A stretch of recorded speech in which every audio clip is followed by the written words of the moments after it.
think you have a fair pair for a woman of your age. I think they're lovely. Is that a compliment? It's a compliment, yeah. It really is. Anyway, I'll tell you what, Romeo liked them and Frankie did and Kirk did, so I'm happy with that.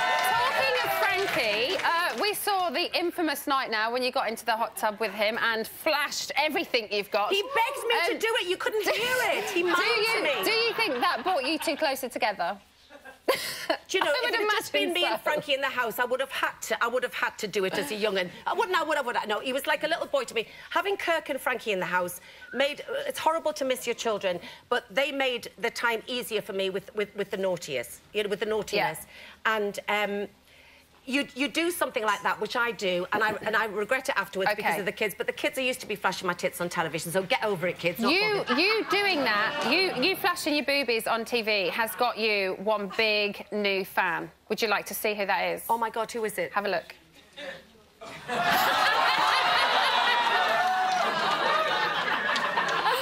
He likes the natural boobie. Well, he calls his wife Boobie, doesn't he? I know, but he likes natural ones. Georgia, he loved yours. Absolutely. No, he's not here. Now, you and Nicola said that you admitted to being or feeling slightly intimidated by the twins.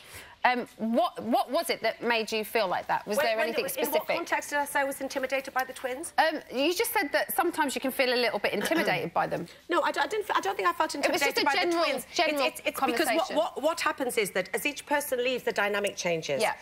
So, so basically, when Natalie was in the house, Natalie was my little soulmate in the house. Yes. And, for example, when Kirk left, Frankie and Gareth wouldn't have got as close if Kirk hadn't left. Right. But they have.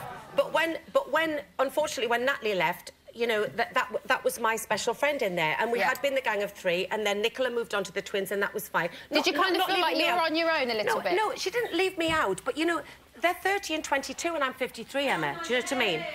So... I know, but you're a young soul, Denise. Yeah, and I do have lots of young friends. Hence the boobies. Hence the boobies, of course. Get the mood for the lads. I'm a Geordie man, Emma. But yeah, it changes. And sometimes you could go in that diary room and say, if you were left in the house, who would they be? You say these people, and within 3 minutes, that could change, you know? Yeah. And to me, the memories I'll take away is that whatever happened with Nicola, that Nicola and I were pals, and I want to go out. We had a spat. Yeah. We haven't seen what's... Well, I haven't. Nicola might have. I haven't seen what's gone on. We had a spat. My thing that I'm going to do is try to confront things without having a glass of wine. And is everything OK with you and the twins now? Me and the twins? Yeah. I hope so. Look, listen, the thing is, Emma, right, I pulled Carissa's pants down. Yeah. I don't have the right to do that, but the thing is, some of my friends, if they're here now, that's the kind of thing I would do. You forget you're on the television. Yes. And I did it as a joke. I would never have done it in malice, and I hope that the people who watch it didn't think I would have done it malice. But I did overstep the mark. I think everybody that knows you... I just didn't like everybody crowding in on it. I think everybody that knows you or is kind of knows of your personality knows that it would never have been done in that way. Although I think, on the other hand, you can kind of understand why they got a bit pissed about it. And the girls don't know me. Yeah. You know. Yeah. Do you know what got me in the house was, and with Michael, and with... It was the unpredictability of living with the unpredictability that I'm used to... as people, we're used to being with people who love us unconditionally. So there is no unpredictability. And if there is, you can go... Oh, my God, what have I done? Say good morning to me. That was the thing with Michael and I, because we don't know each other. It was a cat and a dog put in a house together. Yeah. You said that you are a people pleaser. Has any of that changed since being in the house? Are you more OK with not pleasing everybody now? No, I'm not. No, I'm not. No, I'm not. You've always been that way. I've always been that way. No, I'm not OK with it. But what I would like to do is try and change it. But I will never again be in a situation, ever, where I will be not able to get away from a situation. I'm not very good at confronting issues, except with my family. I'm not very good at confronting issues, and I would like to be able to take that, you know, to take that out. And how about the situation with Michael? Is there anything Michael, are you snoring? Because that's just rude. Is there anything you would have done differently as far as your relationship with Michael goes? Pardon? Is there anything that you would have done differently, thinking back, as far as your relationship with Michael goes? What I did was... I can't hear because they're talking. OK, let Denise talk, guys. I think it's bad sportsmanship, Michael, do you know what I mean?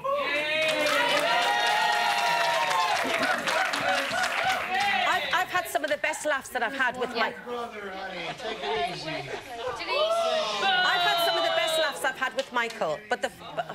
Michael, fuck off.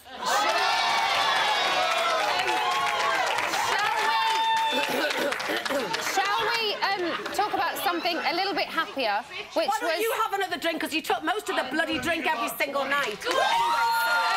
Shall we talk about something a little bit more fun in the house, and that was the test? Yes. And the cow piss porridge was... The cow piss porridge was most definitely a highlight of a lot of people. Did they see that I drank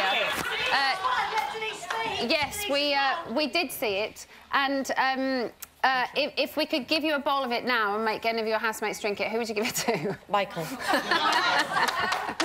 And very quickly, Denise, do you think Carol McGiffin will be going in the house next year? Do you know something? Do you know what I'd rather do 71 Degrees North, because she's the neshest person. No, I would love to see her in this house. I don't. How do you think she'd get on? I don't know. She's very honest. She's very open. I would love her to go in the house next year. I've missed my friends. I've missed my friends. I want my friends. Denise, you've been a fantastic housemate. We have seen every single emotion from you, and that is exactly, you know, obviously sometimes it's bad. There were so many more high points, though, and you've been great to watch. Your winner, Denise, everybody. After the break, Denise will be facing questions from the audience, the panel, and there's always a chance Pete Burns might say something that will embarrass people. Bye.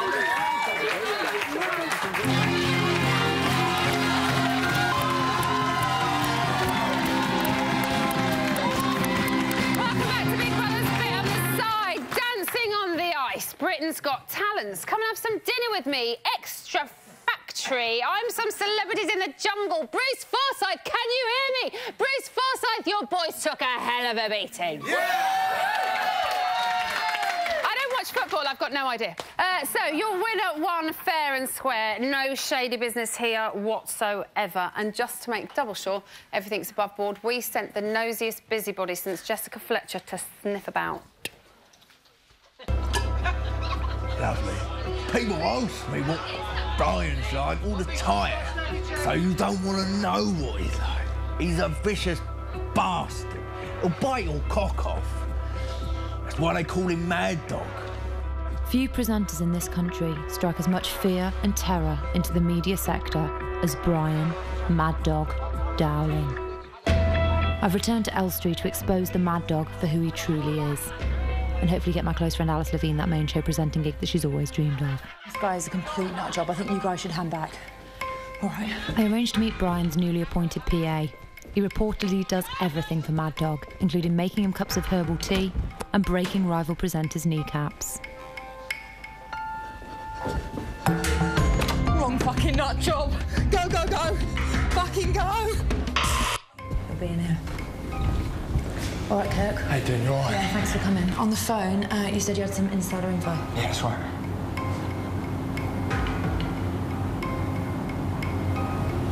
Fucking hell, go on. Oh, shit. Right, Brian, he controls everything. He decides who wins, who loses. He fixes it. Look, I can't say no more. This is the woman. She knows everything. She will help you out a lot more than me. I spent the following 2 days closely monitoring Brian whilst tracking down his PA's lead. Eventually, the lead agreed to be interviewed. We've kept their identity anonymous for their own safety. There's a rumour going around that Brian's fixed it all, ever since he won it himself. What have you got to say about that? He obviously fucking fixed it. I don't know fucking how. She's been missing ever since. 2 eyewitnesses and plenty of video evidence. I felt confident that I had enough proof to confront the Mad Dog himself. I just hope he hasn't been drinking. Brian, you're on camera. I'll let you know that in advance. I think you know why I'm here. We have evidence to prove that you have been rigging the show for years. It's out. It's out of the box. The cat is out of the bag. I think you know what I'm on about. Brian Mad Dog Dowling, you have been rigging this show. Silence. You've got me confused with Brian Mad Dog Bello. What? Oh, yeah, I've got it wrong. Yeah, you and Brian Bello. Yes. What? In it together. Brian's been rigging it, what? Since 2007, the year that he won. Everyone knows that. Yeah. The year that he won it. He won it. Because he's called Brian too. Yeah. Yeah. And he's rigging it. I'm Brian Dowling. He's Brian Mad Dog Bello. Get out! Get the fuck out! Bitch. Twat. Second time lucky. Brian Mad Dog Bello. I'm here. Yeah, fuck about. What you fucking doing my dressing? What am I fucking doing? I've got all the evidence I need to take you down. You've been rigging Big Brother since 2007 and I've got everything I need.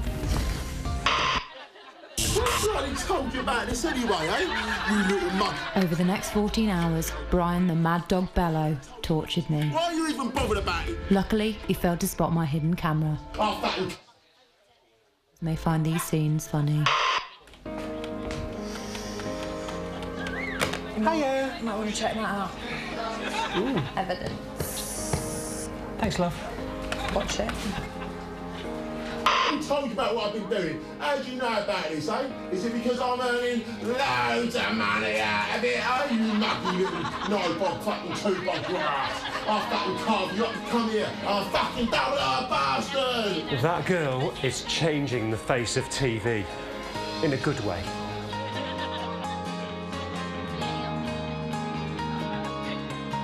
We fucking did it! Come on!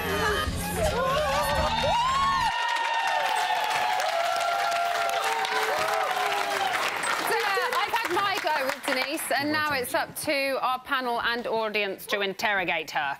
So, Pete, what's your question for Denise? Well, Denise, I haven't really got a question for you. I know what it's like to be in there, but I just want to thank you for being so human and so fantastic. I want to tell you that you won it, not because you played a game, but because you're just adorable. And I am overjoyed you won because you're real. Thank you so much. Mine's slightly different. Mine is, if you were on your deathbed and you had to have one last meal, would it be start at main course dessert? Go, go, go! Just simple as that. Is that one of the things that Michael didn't get? He wouldn't participate, that's true, He wouldn't participate, yeah. He learned to participate, but he wouldn't at the beginning. Sure, fair enough. Jamie? Will you get your tits out again? Do you know something? Can I just say that I've slept with Jamie several times, right? And when I said I would like to wear a picture of his dick, they said the camera won't pick it up.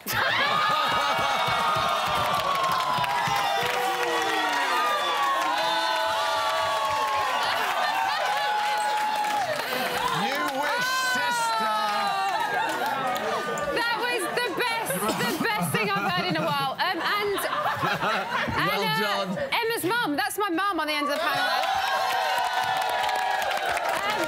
Mum, what's your question for Denise? My question to you, Denise, is you're a pretty successful lady. Why did you do the Big Brother experience? I'm not going to lie, Catherine, not say money, because everybody thinks that because you're on the television that you earn, you know, that you earn £4,000 million a day. Obviously, Jamie does, and we know that, but... so that was it. And also because I'd been asked several times, and I'd always said, no, I wouldn't do it. And I thought, at 53 years old, nobody's ever going to ask me again. So I did it, and, you know, like I did Dancing on Ice last year, I did it. And I'm glad that I did. I did it for the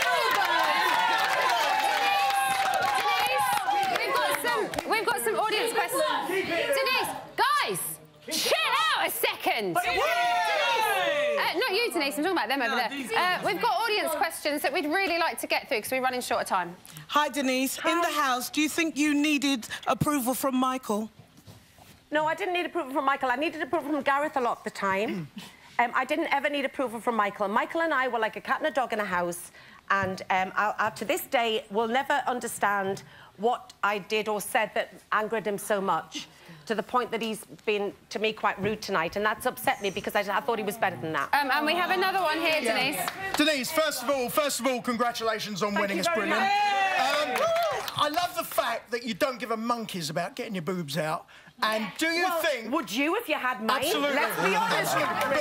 But Denise, do you think that us people of a certain age are never too old to party? Do you know something? I can honestly say... What's your name again? Paul. I can honestly say, Paul, I've never read the book that says once you reach 40 or 50 years old that you can't go out and have a good time. Contrary to popular opinion, I don't do it all the time. But who says that you can't occasionally fall out of a plate? Denise, thank you. Thank you. Now, Pete, you are a treasured member of this show, as you know, and there is somebody that appreciates you just as much as we do. It is your fashion partner in crime. Come with me, Pete. Oh. Come with me. And give a warm welcome to Lauren Harries, everybody. Lauren... Hello. Pete, Lauren has made something for you. Come and stand over here. Lauren, unveil what you've made for Pete.